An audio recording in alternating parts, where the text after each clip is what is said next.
Už sveiką protą. Už sveiką protą. Už sveiką širdį. Už sveiką širdį. Ir už nesveikai gerus laikus. Vytautas. 100 metų, 1000 tostų. Arnas, Duraselis. Artūras, mėsininkas. Gabija, mergelė iš Nazareto.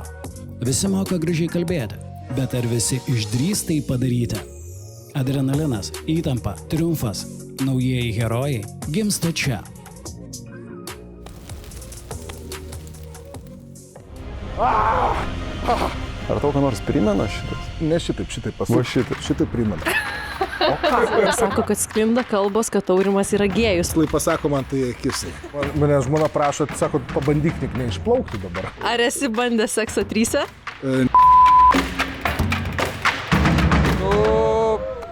Aurimai, sveikas atvykęs. Turim tau paruošę labai daug klausimų, tai bandom per juos visus pereiti. Gyvenime turi kažkokių baimių, ko labai bijotum? Bijodavau, atsimenu, namo parnešti 2 dvejtus vienu metu tėvukų, jeigu pažymų knygelę. O dabar ko bijai? O dabar bijau... Ko aš bijau realiai? Nežinau. Dar reikia pagalvoti, matai? Tokio dalyko nėra, kai aš sakau, žinai, nebent, žinai, gal bijau naktį sapnuodamas kažką, žinai, ne žmonos vardą pasakyti. Bet gerai, to net nebūna. Bet gerai, Aurimai, dabar vis tiek įėjom jau į pokalbį apie ramųjį vandenyną, apie tavo iššūkį, prasmę. Pasakyk nuoširdžiai, viešoje erdvėje sklanda tokios mintis, kad Aurimas ruošiasi perplaukti ramųjį vandenyną, pirmas žmogus pasaulyje tą distanciją įveikti, bet jo pasiruošimas yra labai prastas ir jo požiūris į tai labai silpnas. Ką tu jiem galėtum atsakyti? Taip, aš manau, kad nėra man čia ką įrodinėti žmonėm iš anksto. Kai sakau, man gali būti labai daug ir ko ir nepavykti. Nes yra labai daug sudedamųjų. Tai fizinė jėga čia tai yra tik tais viena iš sudedamųjų dalių ir jinai nėra faktinė ir pagrindinė, kaip bebūtų keista. Daugiau yra psichologija. Aš manau, vertinu tai pagal svarbą, kad psichologiškai turi būti labiau pasiruošęs tokiam žygiui, nei kad ten prisipumpuoti tų raumenų ar įsivaizduoti, kad čia jau turi bėgti maratoną kiekvieną mielą dieną. Ne. To dalyko nėra ir to praktiškai net nereikia. O kaip psichologiškai ruošiesi? Kaip nusiteikti reikėtų, nes įsivaizduoju 8 mėnesiai vienam, kur aplink matai tik vandenyną? Kaip? Aš galiu atvirai pasakyti, aš net nežinau, ar aš esu 100% pasiruošęs. Jeigu reikėtų dabar tai pasakyti, ar Aurimai 100% pasiruošęs psichologiškai, ką aš galiu pasakyti? Tai aš to nesu daręs. Aš manau, kad esu pasiruošęs, ar esu buvęs panašiose situacijoje, esu buvęs, bet tik ne tokį ilgą laiką, bet vis tiek tai ir figuravo ir žmonės kažkur, tai kad ir būdavo nesutinki tą dieną keliaudama žmonių, bet vis tiek žinai, kad jie kažkur šalia, sekančią dieną po kelių dienų sutiksi, pagalba tikiesi, greičiau visiškai žinai, kad gausi. Čia yra visiškai kiti dalykai. Bet ar kažkaip ruošiesi psichologiškai, gal kažkokių praktikų, meditacijų, ar ten tai būna žmonės į Vipasaną važiuoja 10 dienų, ten tyloj kažkur būna, medituoja. Čia yra kiti iššūkiai. Taip. Čia yra kiti iššūkiai ir man nereikės tyloj būti 10 dienų. Taip. Tai aš tam neturiu ruoštis. Aš ruošiuosi plaukimui, ką aš darau, aš treniruojuosi kiekvieną mielą dieną, stengiuosi tai daryti, nesakau, kad tampa taip, kad ir šiandien nežinau, ar į salę pavyks nuvykti, nes dalyvauju čia ir dar turiu krūvą reikalų, o jau kaip bebūtų viskas startas jau ant nosies, bet tikrai nesureikšminu tų dalykų, nes aš sakau, tu gali būti supermenas, bet tu nenugalėsi gamtos, tu nenugalėsi stichijos, jeigu tave užklups. Tau pasiseks, tu išgyvensi, jeigu ne, tu pralaimėsi šį karą šiame pasaulyje ir šiame gyvenime. O ar gali būti, kad, pavyzdžiui, eini miegoti, lyg ir viskas ramu gerai ir, žinai, miego metu ten pradeda daužyti, taškyti? Faktas, bet tai reiškia, buvo blogai namų darbai tą dieną padaryti. Nes tu vis tiek seki prognozę, kiekvieną mielą dieną, 2 kartus į dieną gausi iš komandos, kuri liks čia krante ir seks orus ir mano maršrutą judėjimą ir jie, kai sakau, mane ir naviguos, duos man azimutus, kuriais reikia judėti, taškus ir plus minus pagrindą, ką jie darys, jie vis tiek monitorins orus pačius, ne? Tai tas yra vienas svarbiausių dalykų, nes jeigu tu matai, kad 2-3 dienos tavo yra pastovus vėjas, kažkas, ne, tarkim, azimutas toks, praktiškai 3 dienas gali atsipalaidavęs, susistatyti maršrutą ir keliauti jo, bet, ten nutinka visko. Aišku, kadangi ramusis vandenynas, jis tik pavadinimas yra ramusis, tai ten nutinka visko, ten ciklonai formuojasi didieji ir lyja, bet kai lyja, ten lyja taip, kaip pas mumis, sakykime, baisiausias lietus, kada jau mašinos nesustoja. Jau ten dažniausiai, sako, kai pila, sako, tu abejoji ir būsi ant denio, nes žmogus, kuris plaukės poramai, man taip sakė.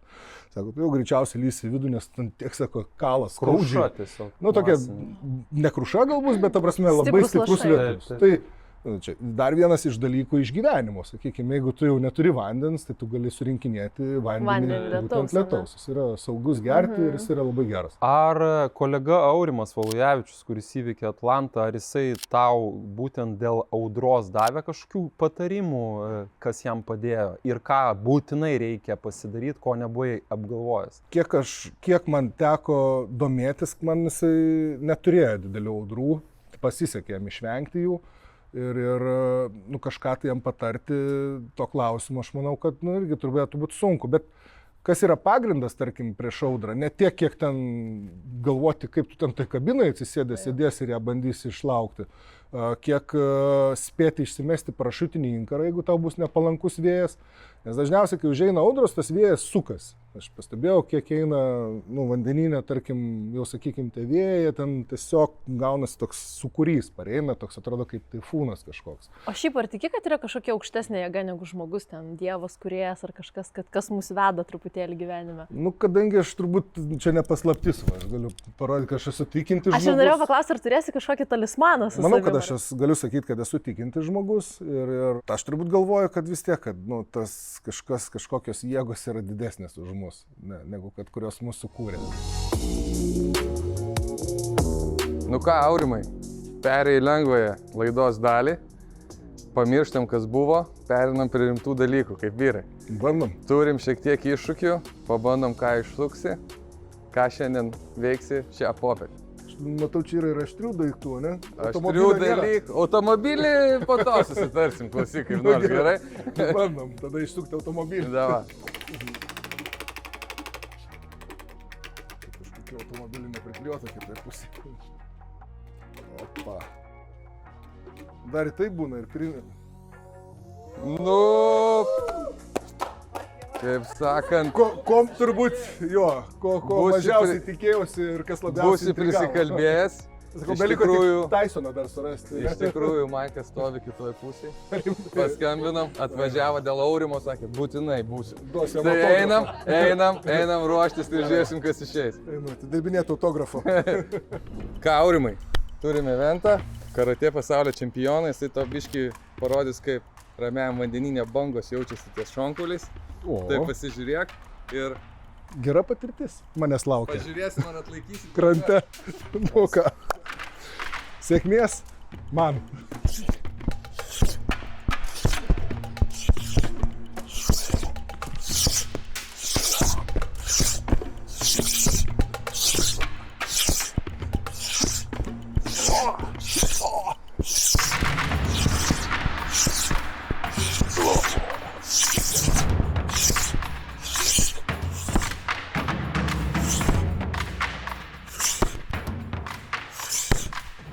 Dirba Klaipėdoj. Ne, gerai, sugrįžkime. Opa, juda! Taip tampa pasaulio čempionais žmonės.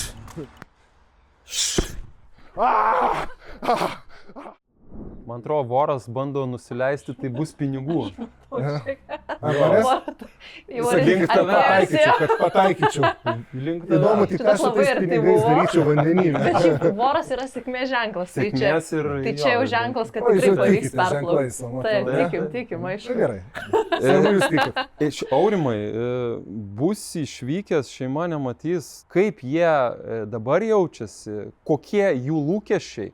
Ir ko prašo iš tavęs? Mane žmona prašo, sako, pabandyk tik neišplaukti dabar, kada tiek pinigų yra investuota asmeninių, nes rėmėjai tiesiog nepakako, tai yra paprastas dalykas, pabandyk neišplaukti.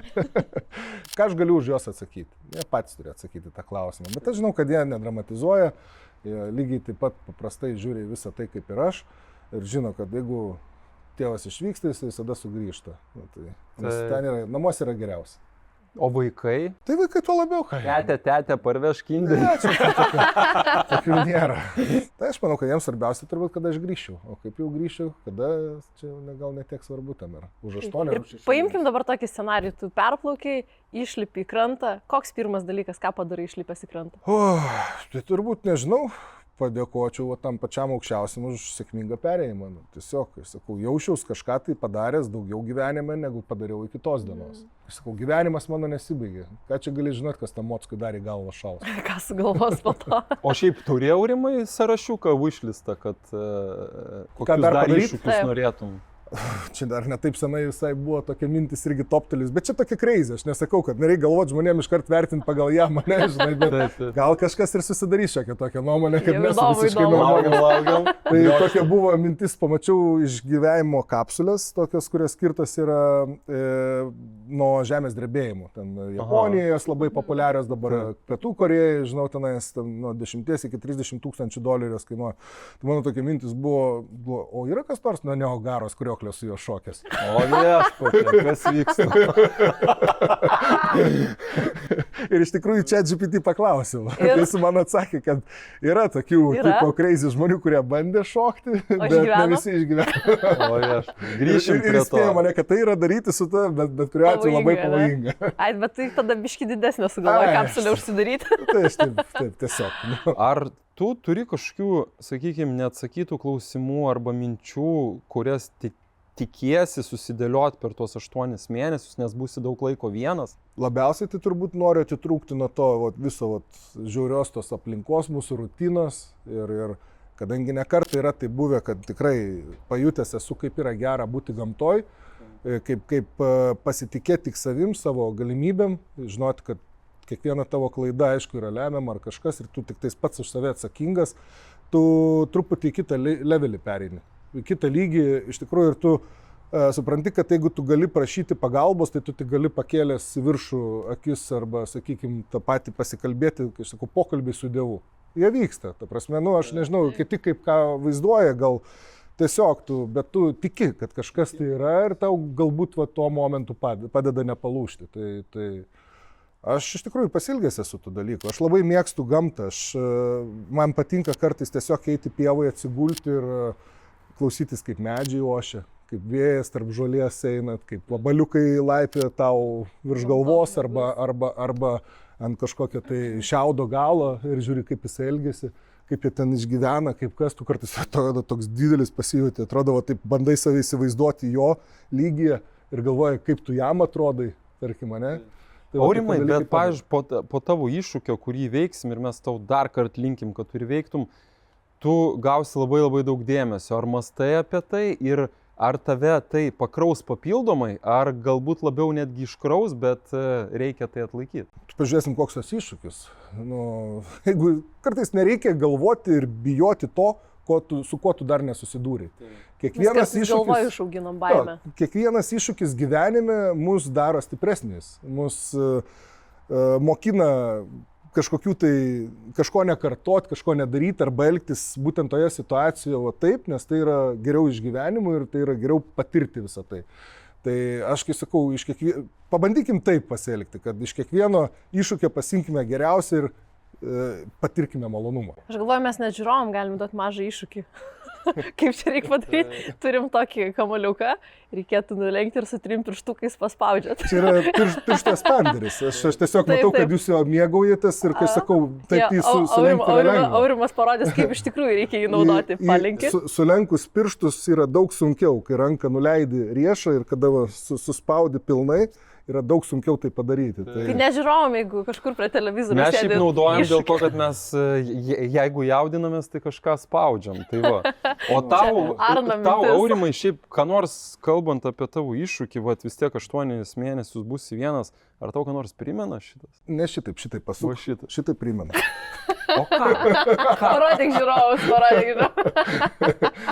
Tai palikim tai tiesiog kiekvieno fantazijom N21, o gal net N18, svarbiausia išdėkime. N18. Tai čia yra normalus, paprastas dalykas. Aš manau, kad paaugliai jau dabar jau. O kaip tvarkysi Patirties, Aurimai, kelioniai su šitais dalykais. Na, aš pasakysiu atvirai, yra dažniausiai dalykai, apie kuriuos galbūt net neverta išsiplėsti ir jie yra natūralūs. Bet jeigu delfinas koks plauks, išsižioja. Tik iš viršaus pažiūrėsi, pro kuris ten tą vandenį išleidžia ir įtraukia orą. Arba žuvį pagaus. Nu, ne, tai aišku, kai sakau, dalykai natūralūs, jie natūraliai ir vyksta. Tai linkim, Nereikia kad gėdytis. kristų žvaigždės ir Kuo mažiau būtų malonu. miražai svajotų, nu, Taip. vaidentus.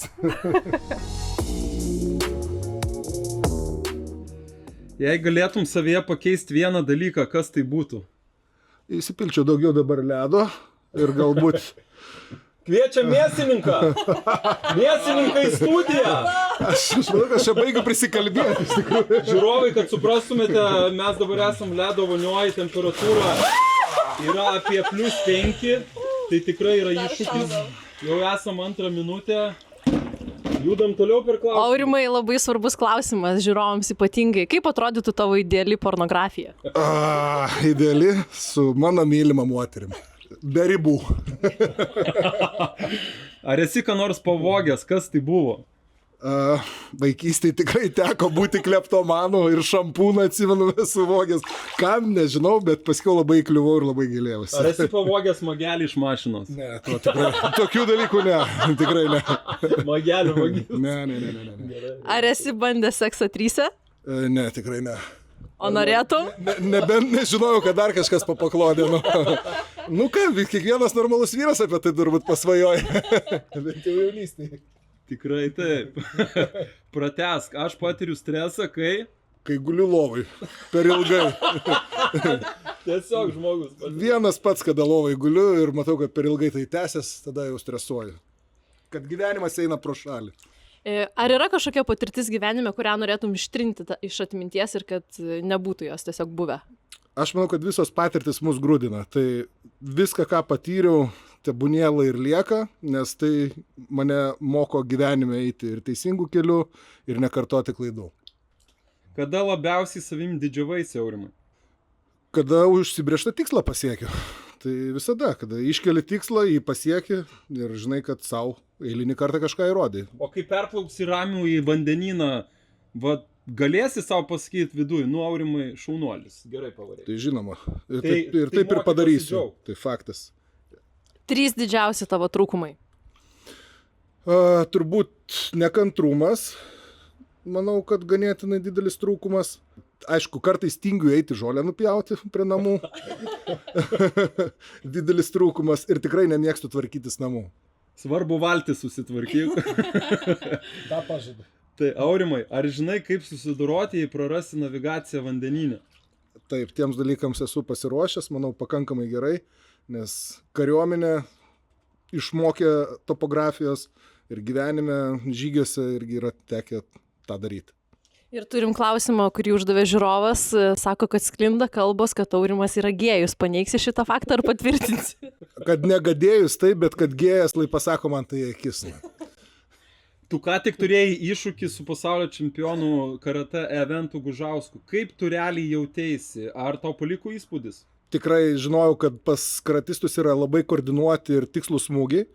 Per makivarą jaučiasi smūgiai į korpusą tikrai, į koją galėčiau ir daug didesnius gal smūgius atlaikyti, bet į korpusą buvo ką veikti, tikrai. Negaliu pasakyti, kad tai galėtų tęstis amžinybę. Super. Vyrai, man žinai, kad sunku supras, kaip jūs galite ten visų kūnų sėdėti, nes mano kojos jaučiu baigia nušalti. Ir dar turiu vieną klausimą, Dar aš irgi turėtų. Ar planuoji atlikti kažkokius specialius savęs patikrinimus, pavyzdžiui, kad įsitikintum savo fizinę ir psichologinę būklę? Pavyzdžiui, jeigu jau matysi, kad plaukia kažkokia undinėlė, ką darysi, kad pasitikrintum, ar čia tikra undinėlė, ar jie kviesti į valtį, ar ką daryti? Pirmoje eilėje šią nufilmuosiu ir bandysiu, jeigu leis internetas, parodyti ją Lietuvai, tai kad įsitikinti, ar tik aš vienas matau, ar ir kiti tai mato.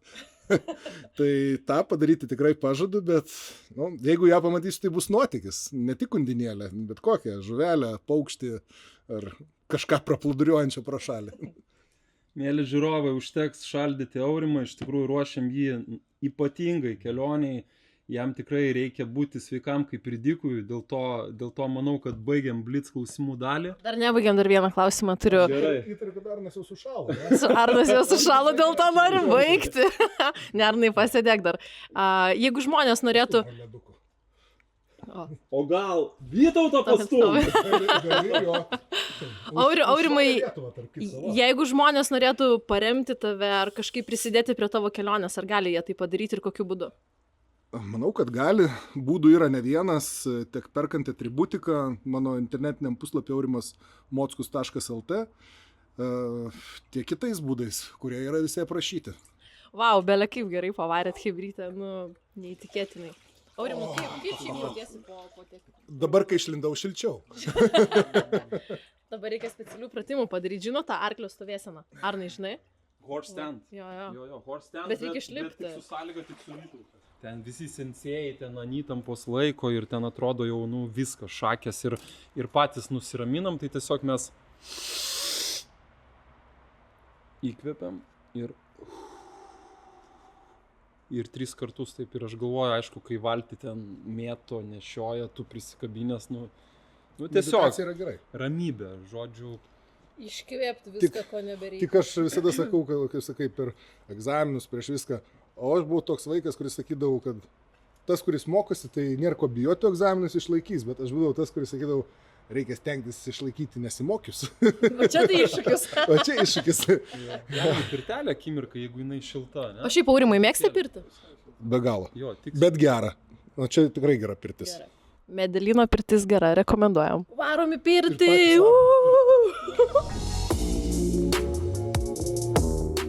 Norėjom tau padovanoti šį pirties mini ritualą su profesionaliu pirtininku Linu šioj nuostabioji Medelino pirtyje. Ačiū. Tai tikimės tau patiko ir eime toliau mėgautis. Jo, čia pat kaiminystėje gyvenu, tai dabar jau žinosiu, kur čia. Ateiti ne taip toli. Nuostabų žmonės, nuostabios istorijos. Visą dieną praleidome puikioje Medelino pirtyje. Tai visus labai kviečiame į šią nuostabią pirtį. Dabar turime pirties ritualą, kurį veda pats šeimininkas Linas. Tai va, tai galvojame eiti jau antrą užėjimą. Stay tuned.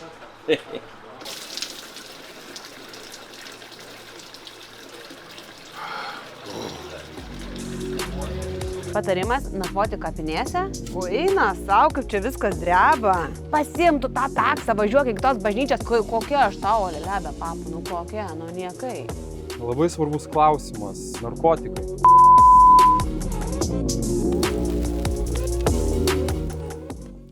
Už sveiką protą. Už sveiką protą. Už sveiką širdį. Už sveiką širdį. Ir už nesveikai gerus laikus. Vytautas. 100 metų, 1000 tostų.